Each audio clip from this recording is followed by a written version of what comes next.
Mr. Byron helps me learn and helps me to overcome my obstacles. So, like, if I have a certain, if anything that I'm struggling with, he shows me the way to get through it and the practice and the different ways to fix that problem.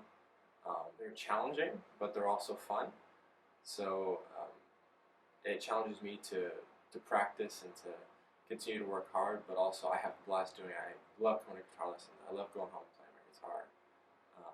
And the progress I make is fun in itself. So even though it is challenging, the challenges turn into fun once you conquer them, so that you can finally do something that you couldn't do before. Then definitely come here because it's a great place to learn and to be challenged, but also have a whole lot of fun. And if you like going to guitar lessons, or if you don't like going to guitar lessons, then this will make you definitely want to go to guitar. Greatly exceed my expectations. So I had a problem with my shoulder, so I ended up not being able to play my guitar for about a month and a half.